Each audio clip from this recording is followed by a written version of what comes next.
สวัสดีพวกเราชาวเทคอดอปทุกคนนะครับเราจะมาคุยกันว่าจะดีแค่ไหนถ้าหากเราสามารถนำ Synology NAS นะครับมาทำหน้าที่ Hypervisor หรือ Virtual Machine Manager นะครับ Virtual Machine Manager มันเป็นฟีเจอร์หนึ่งซึ่งอยู่บน Synology นะครับหัวข้อนี้นะครับถ้าจะเทียบเคียงเรียงเพื่อเกิดนะครับกรณีศึกษาที่ Open เปิดมากก็คือจะดีแค่ไหนถ้าเราสามารถนำ NAS ที่เรามีมาใช้งานทำหน้าที่เป็น Virtual Machine Server นะครับหรืออีกคำหนึ่งที่พวกเราอาจจะคุ้นเคยก็คือทำเป็น Hypervisor Server เหมือน VMware เหมือน Proxmox นะครับ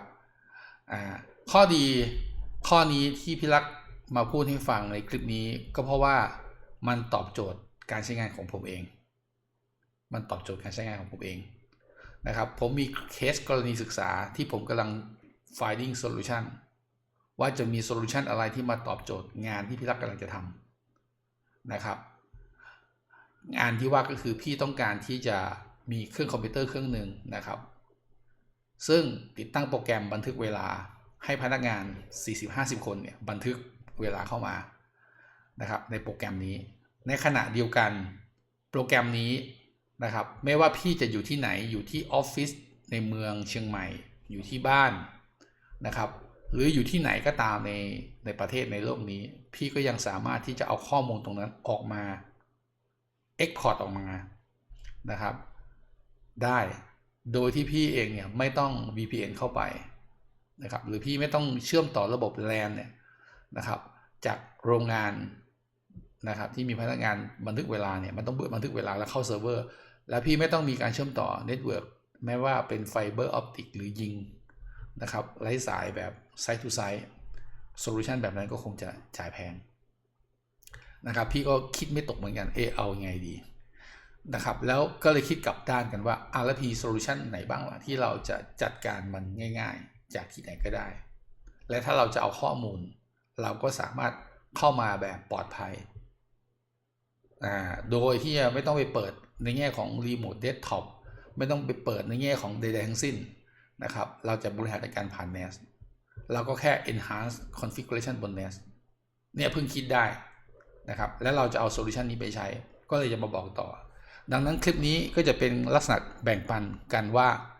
ถ้าพวกเรานะมีโจทย์องค์กรเราไม่ได้ใหญ่มากหรือบ้านเราเนี่ยเป็น Home Office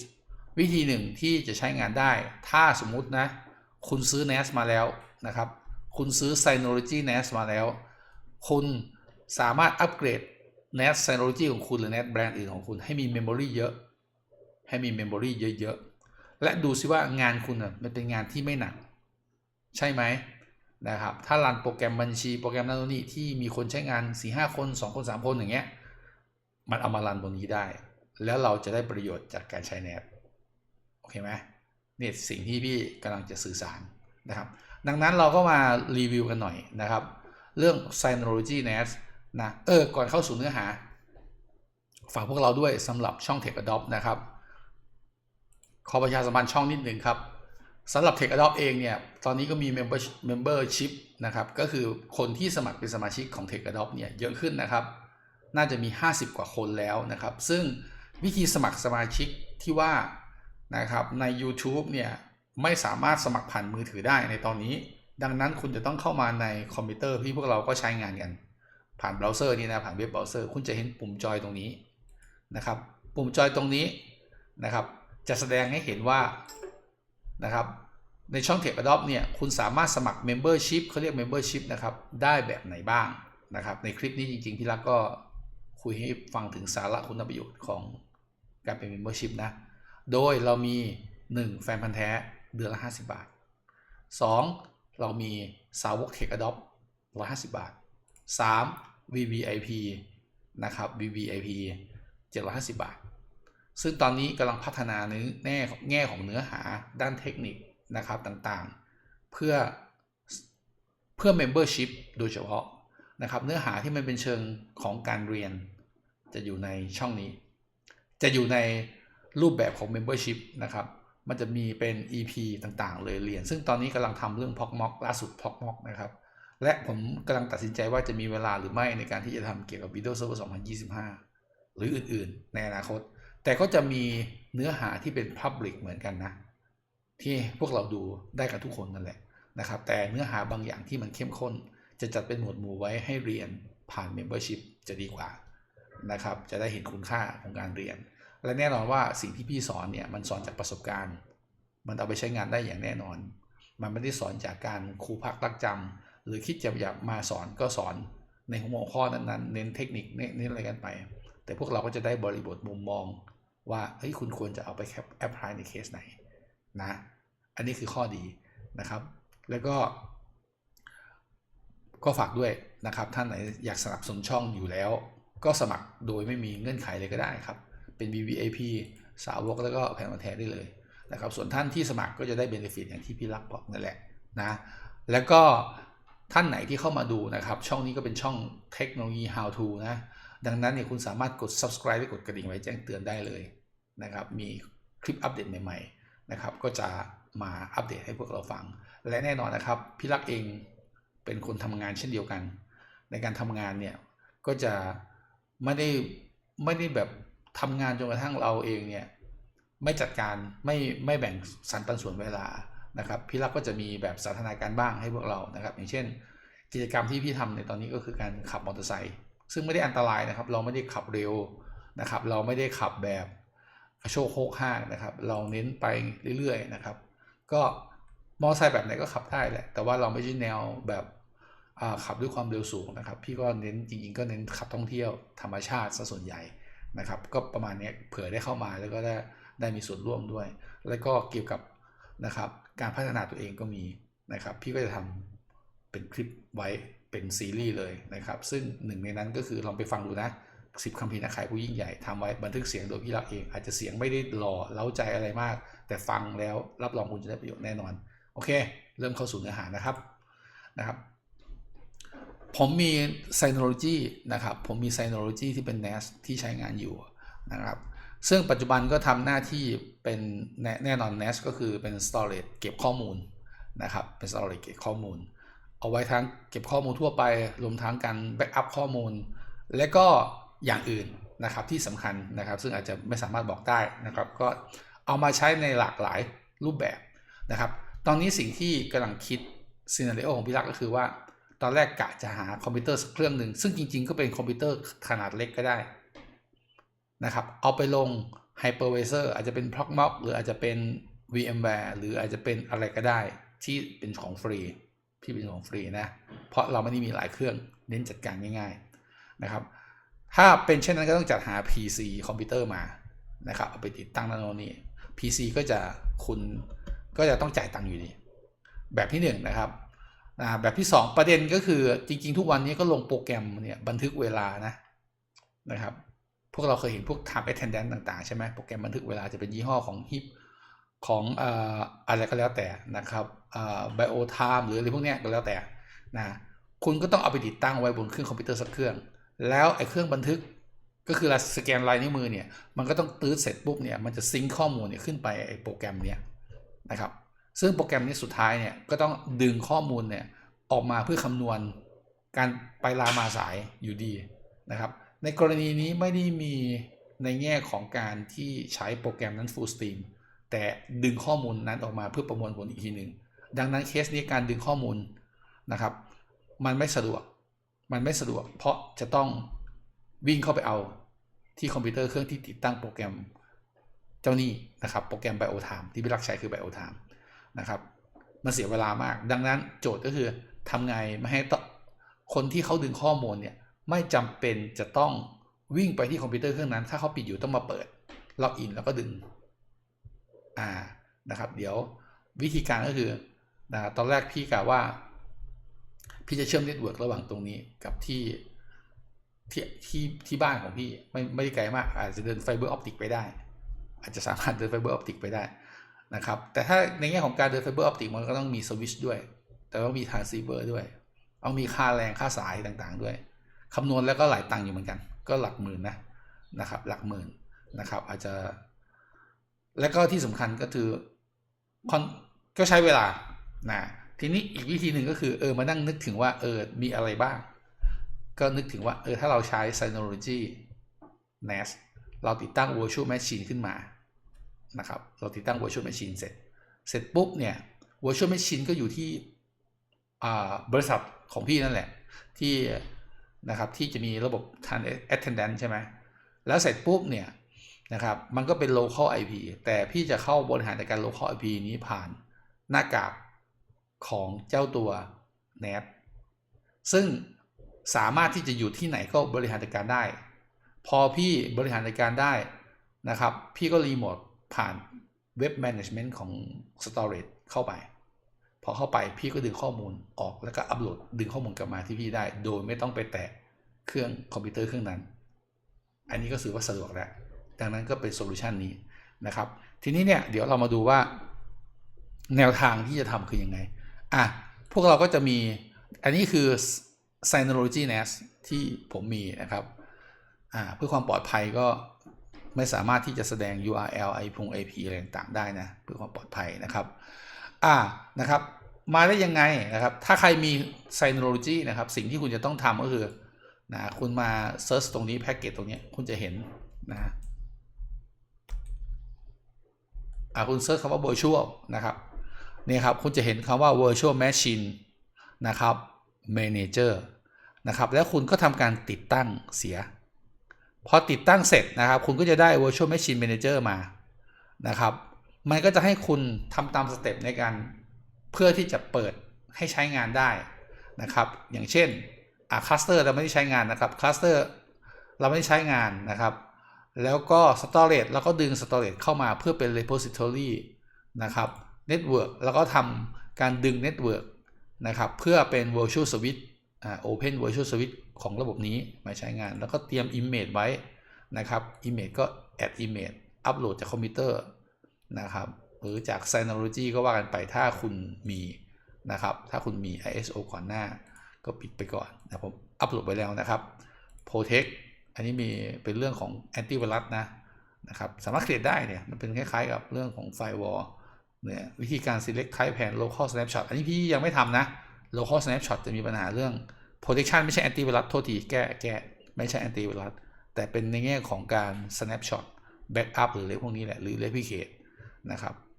setting นะครับก็มีการ setting ต่างๆนะครับ boot การ boot เป็นยังไง enable host boot automatic อะไรพวกนี้นะครับเลือกนะครับ license นะครับ basic นะครับก็คือ1เครื่องไม่จำเป็นต้องซื้อ license แต่ถ้าคุณจะซื้อ license นะครับ version pro เนี่ยครับ pro เขาให้ trial ได้30วันสำหรับคนที่มี3โหนดก็คือมี NAS เนี่ยอยู่3ตัวนะครับและ7โหนดเพื่อที่จะทำคลัสเตอร์กันเพื่อทำคลัสเตอร์ failover นั่นแหละนะครับก็นึกถึง proc-mock ไว้เวลาทำคลัสเตอร์นะครับ proc-mock ยังมี2โหนดอันนี้ตั้งแต่3โหนดขึ้นไปเลยนะครับก็คือ3เครื่องนะครับโดย virtual machine manager cluster สามารถที่จะ consist most 7น่าจะรองรับที่สูงสุด7เห็นไหมครับเนี่ย7 virtual machine VMM cluster สามารถที่จะจัดการ Synology NAS ได้7นะครับ license cannot be refund once activate นะครับก็คือซื้อครั้งเดียวแล้วก็ activate ใช้งานได้เลยพี่รักยังไม่เคยใช้นะแต่พี่รักมีแค่โหนดเดียวยังไม่จำเป็นนะครับพอเสร็จแล้วนะครับก็วิธีการก็คือมาที่ virtual machine นี่เข้าสู่เนื้อหานะครับเมื่อกี้คุยตรงนั้นให้ฟังเพราะมันคือจุดสำคัญเวลาเราทำระบบเพื่อให้บริการ system ในองค์กรเราบริษัทเราเนี่ยสิ่งที่สำคัญคือวิธีคิดการออกแบบสำคัญสุดส่วนเทคนิคอลเนี่ยเรามาเรียนรู้ได้ง่ายอย่างที่รักมาเรียนรู้อธิบายก็คือเราเข้าใจในแง่ของ virtual machine manager หรือ VMware หรือ proc-mock หรืออะไรเราก็จะจบนะครับแต่หลักการคือคอนเซปต์ต้องถูกต้องก่อนต้องมาก่อนพอมาก่อนแล้วระบบที่เราจะใช้ก็คือ time attendance server แล้วก็มาลงเป็นต้นนะครับก็เนี่ยครับพอมาอย่างนี้นะอันนี้ก็เป็น virtual machine ที่พี่ลงไว้เนี่ยครับ Windows Server มันรองรับอะไรบ้างสำหรับ Synology virtual machine นะครับเนี่ยครับแพลตฟอร์ม virtual machine ที่สมบูรณ์แบบเขาบอกว่าสมบูรณ์แบบนะคุณสามารถสร้างสภาพ virtualization ประหยัดและจัดการง่ายซึ่งก็ตรงโจทย์พี่ประหยัดจริงเพราะซื้อ NAS ซื้อมาอยู่แล้วนะครับด้วยการรวมการประมวลผลที่เก็บนะครับพื้นที่การจัดเก็บข้อมูลและทรัพยากรเครือข่ายไว้ในแพลตฟอร์มฮาร์ดแวร์ตัวเดียวกันรองรับ Windows Ubuntu Red Hat อันนี้ Fedora หรือเปล่าจำไม่ได้ไม่แน่ใจแล้วก็ CentOS นะครับเนี่ยก็มีนะครับหลักการก็เหมือนกับระบบ virtualization ปกตินะครับรองรับ multi tenant ด้วยเนี่ยครับทำได้หลายอย่างนะครับดังนั้นใครก็ตามที่ซื้อ Synology มาใช้นะครับและนึกว่านะครับไม่อยากเพิ่มคอร์สให้องค์กรคุณสามารถนะครับก่อนที่จะเอามาใช้แบบนี้คุณต้องไซซิ่งดีๆนะครับคุณจะเลือกองค์กรเราไม่ได้ใหญ่มากเลือก NAT นะครับเลือก NAT รุ่นขนาดกลางขนาดเล็กมากเกินไปอาจจะไม่เหมาะนะครับต้องเป็นขนาดกลางของ Synology ขึ้นไปอย่างเช่นใส่ดิสได้4ลูก CPU RAM อัปเกรดได้เยอะอย่างเช่นนะครับมันอาจจะติดมา4 กิกเราอาจจะถอดออกแล้วเราอาจจะดูว่าRAM ของเจ้าตัว Synology นะครับเดี๋ยวเซิร์ชให้ดู Synology NAS เนี่ยรุ่นแต่ที่เราจะเลือกเนี่ยเขาเองเนี่ยนะเขารองรับการสเกลอัพก็คืออัปเกรด RAM เนี่ยได้ขนาดไหนนะเรามาดู NAS สินะครับอยู่ตรงไหนเอ่ยนะครับผลิตภัณฑ์นะ NAS and SAN นะผมเองไม่ได้มีอะไรจาก Synology นะแต่ใช้และขาย Synology อยู่แล้วนะครับการจัดการพื้นที่จำเป็นดูทั้งหมดเนี่ยพวกเนี้ยนะครับเห็นไหมฮะเขาจะถ้าเราดูดีๆสมัยนี้นะครับ CPU ที่มากับ NAS มันก็มีให้เลือกทั้ง AMD ทั้งอะไรนะทั้ง Intel นั่นแหละนะครับแล้วก็มาเลือกดู CPU กี่คอร์นะครับ Network นี่กี่ช่องแล้วก็ RAM เห็นไหมครับเนี่ยขยายได้สูงสุด48 กิกอันเนี้ยเราต้องมองนะครับความจำโดยติดมาคือ16 กิกและขยายได้สูงสุดได้48 กิกปกติ NAS พวกนี้มันจะ mix RAM ได้อย่างเช่นมันติดมา16 กิกนะครับเราอาจจะต้องคล้ายๆกับว่าซื้อเพิ่มได้อีกสล็อตหนึ่งต้องไปดูว่าสล็อตมันมีกี่สล็อตก็ดูจากพวก Data Sheet ของแต่ละรุ่นนั่นแหละนะครับได้นะแล้วก็ดูหน่อยว่า Network เองเนี่ยมีพอร์ต Network กี่พอร์ตความเร็วเป็นเท่าไหร่จริงๆ1 กิกเอาอยู่ไหมสำหรับระบบเล็กๆก็เอาอยู่ครับไม่มีปัญหานะครับเนี่ย IOPS สุ่มเนี่ยเขามีหมดเนี่ยครับ LAN เห็นไหมครับจัดการแบบ out of band เนี่ย Solution High Variety รองรับ Active Passive เห็นไหมฮะรุ่นนี้ก็ไปดูรุ่นที่เราต้องการนะครับรุ่นเล็กกว่านี้ก็ยังมีอันนี้มันใส่ฮาร์ดดิสก์ได้ตั้ง2 4 6 12ก้อนอันนี้ถือว่า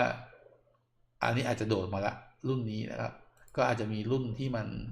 ไม่ได้สูงมากนะครับรุ่น 3-4 หมื่นอะไรเงี้ยพวกนี้มีนะครับมีแน่นอนนะเดี๋ยวพวกนี้รุ่นขนาดเล็กถามว่าทำได้ไหมก็ทำได้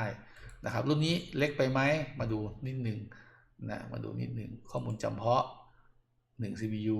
4 คอร์อาจจะเป็นระบบเล็กๆได้สมมติทำระบบบัญชีนะครับใส่ฮาร์ดดิสก์ได้กี่ก้อน RJ 2 พอร์ตเหลือนะครับแต่แรมนะสิดูความจำหน่อย DR2 อันนี้เล็กไปนะต้องดูว่ามันอัปเกรดแรมได้หรือไม่นะครับพวกที่อัปเกรดแรมได้มันก็จะบอกว่าขยายแรมสูงสุดกี่กิกนั่นแหละเหมือนเมื่อกี้ที่ผมแจ้งนะครับอันนี้มันเล็กไปนะถ้าคุณจะทำนะคุณต้องไซซิ่งให้ดีเนี่ยต้องเป็น DS Plus เนี่ยพวกนี้นะครับเนี่ย930ผมก็ใช้รุ่นนี้อยู่นะ930 Plus นะครับข้อมูลจำเพาะนะครับ RAM Memory ได้สูงได้4 กิกที่ติดมาคือ4 กิกแล้วมี2 สล็อตเนี่ยครับสูงสุดคือ32 กิก32 กิกจริงๆให้ระบบ Virtual Machine นะครับสัก8 กิกหรือ4 กิกก็เหลือที่เหลือก็สำหรับ NAS ต่างๆหรือเฟอร์เลยอาจจะได้ 2-3 Virtual Machine ด้วยซ้ำนะเนี่ย32 กิกนะครับที่ผมใช้อยู่รุ่นนี้นะครับผมก็มี RAM 16 กิกคูณ 2ถ้าจำไม่ผิดนะถ้าไม่ถึงก็ไม่เป็นไรเพราะอาจมี16 กิกกับ4 กิกเป็น20 กิกนะครับเครื่องนี้นะทีนี้ก็กลับมานะครับหลังจากที่เราทำนี้วิธีการสร้าง Virtual Machine ก็คือคลิก next นะครับเลือก Windows เลือก Linux แล้วก็ Synology Virtual DSM อันนี้เราคงไปเน้นที่ Linux หรือ Windows ที่เราจะใช้ Author มีอะไรบ้างเดี๋ยวขอดูนี่ก็Author คือ OS อื่นๆนะครับ Provide IDE Controller E1000 by default Network Adapter Type จะเป็น E1000 Card นะครับ default ก็คือวิ่ง1 กิกนะครับเนี่ยคุณก็ทำแบบนี้ next เลือกเมื่อกี้เลือก Windows นะครับอันนี้เลือก storage นะครับถ้าไม่มีตรงนี้คุณต้องมานั่ง add storage ตรงนี้ก่อนคุณต้องมาเตรียมการ storage ตรงนี้ก่อนเนี่ยฮะตรงนี้ที่พี่ขยับเมาส์ นะครับเลือก next ไปคุณก็ใส่ชื่อนะครับ bio time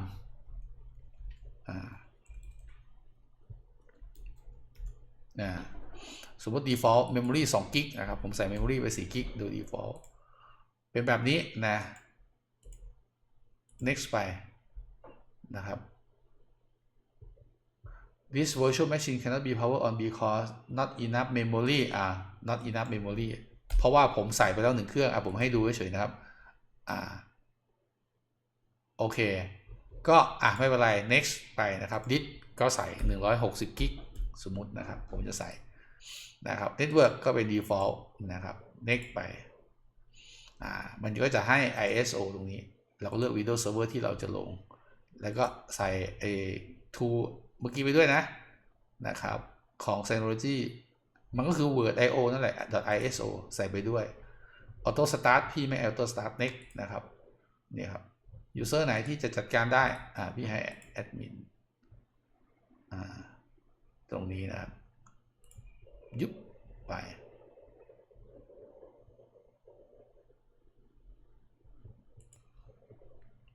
นี่ครับก็สร้างเสร็จแล้วนะครับสร้างเสร็จแล้วนะครับพอดีว่าการลงวิดีโอมันก็เป็นขั้นตอนปกตินั่นแหละเนี่ยจากสคริปต์มาอีก Virtual Machine หนึ่งที่ลงไว้เรียบร้อยแล้วจะได้ไม่เสียเวลานะครับเพราะเครื่องนี้มันสตาร์ทไม่ได้นะครับเครื่องเมื่อกี้มันสตาร์ทไม่ได้เพราะว่าแรมของพี่มันไม่พอนะครับแรมของพี่มันไม่พอ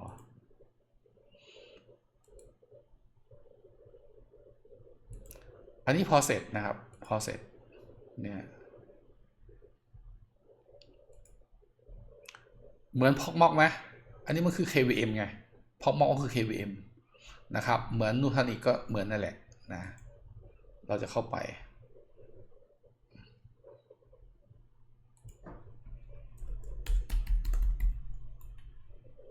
นะครับอันนี้คือการติดตั้งเสร็จแล้ว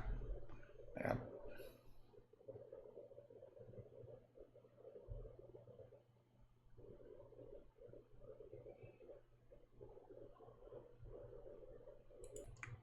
ถ้าหากทำถูกต้องนะครับ Network ก็ได้รับ IP address มาปกตินะครับถ้าเครื่องนี้ออกเน็ตได้ตาม policy ที่ set ไว้ในแง่ของ Network นะมันก็ใช้งานได้เลยครับเนี่ยอันนี้คือใช้งานได้เลยเรียบร้อยนะครับก็ถือว่าสะดวก